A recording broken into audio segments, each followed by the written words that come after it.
Head transplantation has been more of a sci-fi fantasy than a tangible procedure due to both moral and scientific limitations. The possibility is deemed unethical due to the troubles that would arise with living in another body or with the needed subjects that would be decapitated and toyed with. Other organ transplants have had similar stigmas surrounding it.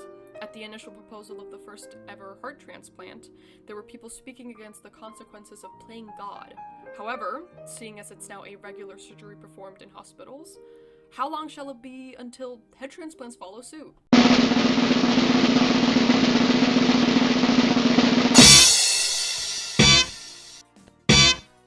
Introducing the Extracorporeal Cephalic machine, a direct replica of an ECMO device that's designed to keep blood pumping and flowing through the head. The various cannula tubes function to drain the blood from the head. These thick tubes work to prevent collapsing material and can be directly attached to each arterial vein. Due to the convoluted structure of a next decapitation site, I've supplied a plethora of piping to accommodate for the left and right common carotid artery and the external and internal carotid artery. So with these tubes exsanguinating the decapitated head, the oxygen-poor blood is conveyed through a pump. Notice the meter that's been politely shoved inside of the pump.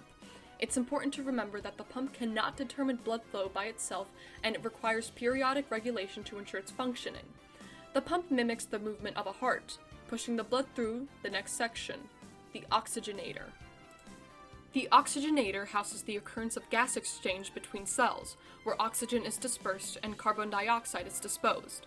The oxygenated blood is then pushed right back into the head, creating a coherent and neat cycle of blood circulation. Located atop the oxygenator is a valve. This controls the temperature of the blood as it passes through. The blood must be kept at a minimal temperature of 10 Celsius. While I am not accounting for the decapitated body, the spinal cord of the subject must also be kept at 10 Celsius to ensure no ischemic damage occurs to the rest of the body. It's incredibly important that the head be kept in a profound state of hypothermia to lower the metabolic rate of the body's function in order to give time for the surgeons to make the anastomosis. In the current state of a prototype, an action plan could potentially prove to be extremely ineffective. Supposing the machine worked, several fresh, healthy, and willing people would need to sacrifice heads and bodies alike. Several things must be considered in order to achieve the highest level of success for this procedure. Firstly, acquire a matching head and body in terms of blood type. Other identifiers such as race, gender, weight, or height can, and should, be considered to ensure the subject does not face any fits of hysteria at the sudden change of body. Secondly, the incision must align with the preceding anastomosis that will occur. Cuts must be precise, clean, and blood must be kept inside. Due to the length in which it would take to individually cut each artery to ensure no blood loss occurs, each of the tubes possessed by the machine should be immediately hooked up to the corresponding vein. This will keep the blood flowing in the head and absolve you of running on a timer. Lastly, the patient will have to be kept under heavy surveillance under the intensive care unit. Organ and tissue rejection is a likely cause, and cardiovascular and respiratory support are to be administered. Additionally, a keen eye must be kept on the spinal cord due to the neurological effects of the surgery.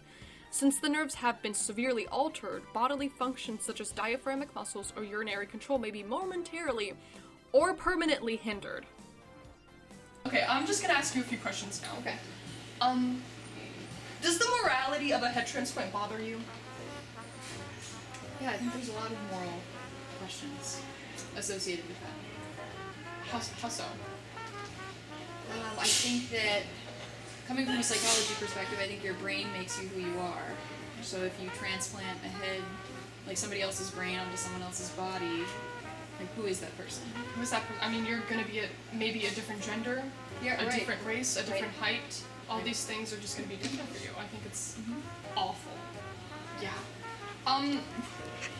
Would you ever consider yourself a potential candidate for a head transplant if you ever find yourself in the circumstantial situation where you need a new brain or a head? No. You wouldn't want to use my machine. No offense, but no. None taken. And to continue that, if funded and improved,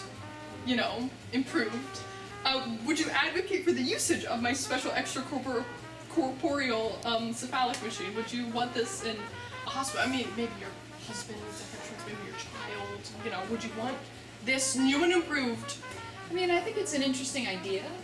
I think that if you have the consent of the Individual. person, right, the consent of the individuals involved, if they, you know, 'cause some people donate their bodies for scientific research, and I think that if you had, you know, people that were willing to donate their bodies, that you could conduct studies and then improve upon your product from there. I think that that's okay.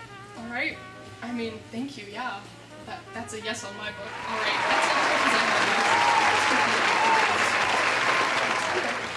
So thank you so much. It was an honor. It was nice to meet you. It was nice to meet you. Yes, of course.